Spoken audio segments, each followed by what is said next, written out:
video, I have 15 minutes for my videos, so that's why we got cut off.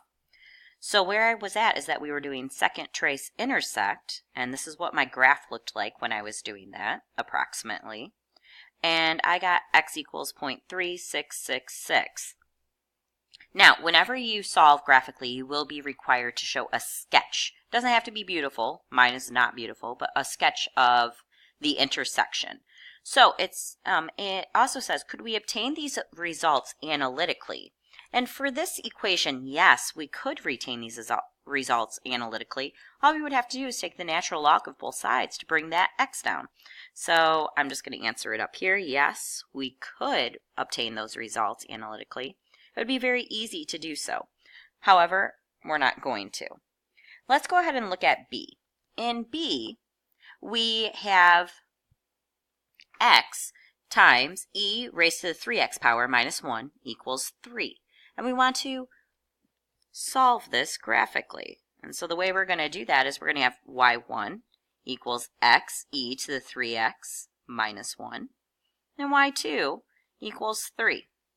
Now I've given you a window. It's very similar to the window from A, except for now our y min is -2 and our y max is 5. Now I know I need to go down a little bit more with my min because this -1 is going to bring our exponential down. It translates it down.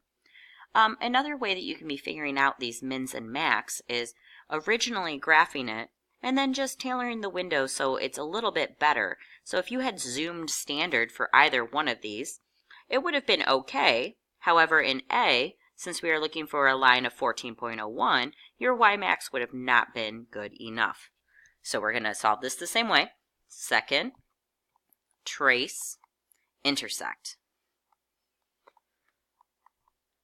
So I want you to go ahead and graph this, okay, at -1, and then 3, 1, 2, 3, 4, 5. So we have a horizontal line at y equals 3. We have our exponential function coming down like this, and the intersection point is right there. So when you do that, you should get x equals 0.6209. And if we check that, yes, that's correct. Could we obtain these results analytically? And the answer to that is no. And that's because we have an x in the power and not in the power. So if we did try to take the log of both sides, the natural log of both sides, some crazy stuff would happen because we'd have a log, we'd have an x inside the log and an x outside the log. So we can't solve that analytically. Remember, analytically just means algebraically. Okay, in the next section we're going to be talking about solving. So we're going to be solving logarithmic equations. And when we're solving logarithmic equations, we're going to definitely need to use those properties of logarithms from section 5.4. We want to condense them down into a single logarithm. Okay, and it's also important that the coefficient be 1. Once we have a single logarithm, we can then convert it to an exponential equation, and we just went over how to solve those. And then also we can use the change of base formula to convert logarithms into base 10 or base e. However, all of us know how to use the logarithm button on our calculator, so this is not necessarily needed. Another thing I really want to note without actually yelling is you must always check your solutions because logs have a restricted domain. Exponential functions don't have a restricted domain, however, logarithms do. So make sure you are checking every time. You can check it algebraically or you can check it by graphing it. I don't care how you do it. In example 3, it says, verify your solutions graphically. So you should be using your calculator for every single one of these. So let's go ahead and get on to A. A says the log of x equals -4. So we have one logarithm that has an exponent of 1, or I'm sorry, a coefficient of 1. So it's already condensed. Now we can change it to an exponential. If they don't give us a base, it's base 10. So this is 10 to the -4 equals x. So if we go ahead and solve that, we get x equals 0.0001.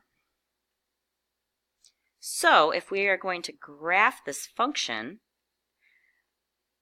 we would want to say, we've got -4 for our y, so we would do y1 equals the log of x, y2 equals -4. Our window is going to go from 0 and the x values to 0.5, and our y values are going to go from -5 to 0. So when you go ahead and check that, it's going to be pretty hard because 0.00001 is really small, but yes, it does work. Now let's go ahead and look at this one. What I want us to notice is, yes, we have one logarithm. There is no coefficient other than 1, so this is condensed. Now instead of having log base 10, we have log base 5. So basically what I'm doing here is I'm going to rewrite this as an exponential function. So the base to the answer, so 5 to the third power, equals 8 minus 7x. 5 to the third power is 125. We're going to subtract 8 because that's a positive 8. 117 equals -7x. Divide by -7. We're dividing there. So then we get x equals -16.71. So when we go ahead and look at that, we're going to plug into our y1,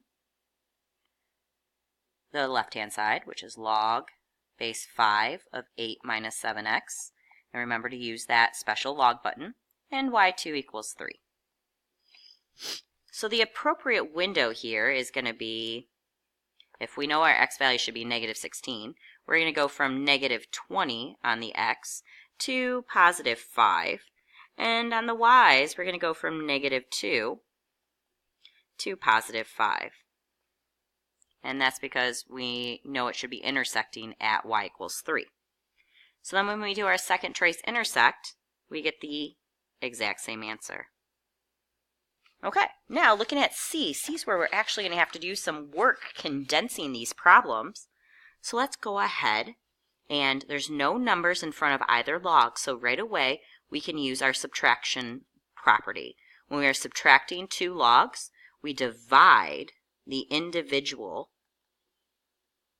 stuff inside. And that equals the log of 2. Now we can use that property that we first talked about, which says if we have the same, we have one log on either side and they have the same base, like we do here, same base, we can just get rid of the logs. So goodbye logs. So now what I have is x plus 5 over x minus 3 equals 2. And we have already practiced solving equations like this in previous sections. But let's just go ahead. We're going to multiply both sides by x minus 3. So x plus 5 equals 2x minus 6. I just distributed that. And then I'm going to subtract x from both sides and add 6 to both sides. So what I get right now is 11 equals x. And if we want to check that graphically, we would plug in this whole long thing for y1 and this for y2. And we know our x value should be -11. Or I'm sorry, positive 11. So I need to go past 11. So I'm going to do 0 x to 15, just so I go past my 11. And then the log of 2 is not super big. So if I do a y min of 0 and a y max of 2, I should be able to see everything. And check. That does end up working out. So right here I see that I have a number I'm adding and a number I'm multiplying by. So before I can do any fancy things, I need to move those over to the other side. So the first thing I'm going to do is subtract 1 for L. So I have this fancy eraser. ln of x squared equals 16. Divide each side by 4. ln of x squared equals 4. Now I want to undo my natural log, so I'm going to make the entire equation the power with a base of e, like that. Because we know that e raised to the x and natural log of x are inverses. They're going to undo each other. So this stuff cancels out and we get x squared equals e to the fourth. Now that's not pretty, so I'm just going to leave it like that for right now. Solving, I'm going to take the square root of both sides. So x equals plus or minus 7.389. So this is the first time that we are intersecting twice. So let's go ahead and see what that looks like in our calculators. So I'm going to show you my calculator. Here's my calculator. I'm going to go to my y equals. Maybe. Come on, y equals.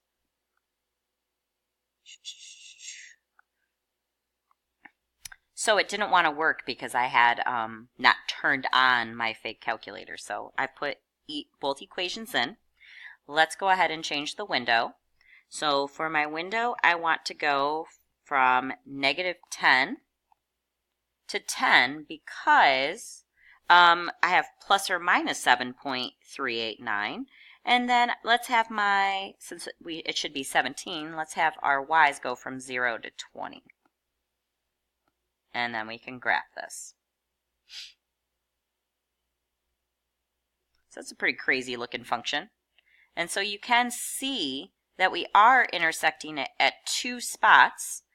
If I want to second trace, intersect, enter. First curve, let's just move my cursor. Where am I at? There we are. So when you have two intersections like this, if you move your cursor to closer to one intersection, it will give you that.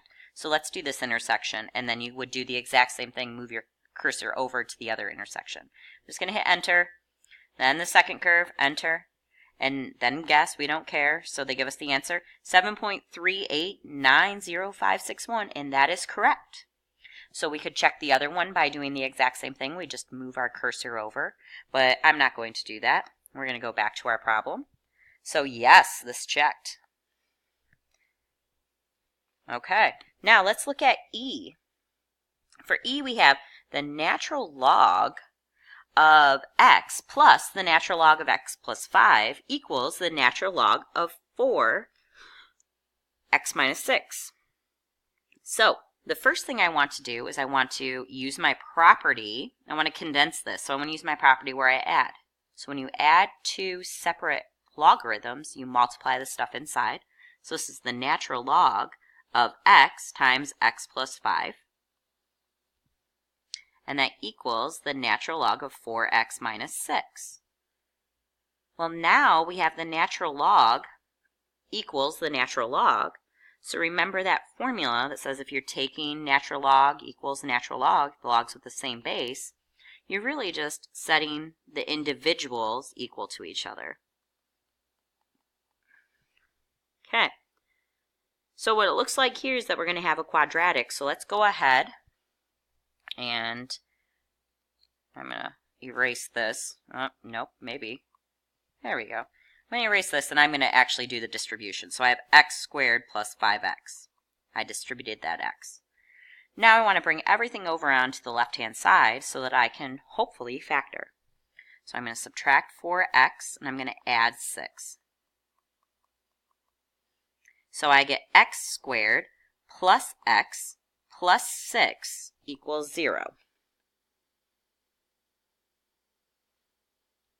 So let's go ahead and we're going to have to use the quadratic formula because there's no two things that multiply together to give you 6 and add up to 1.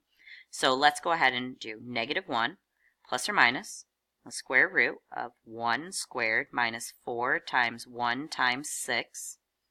All of that is over 2 times 1. Simplifying what's underneath the square root, we have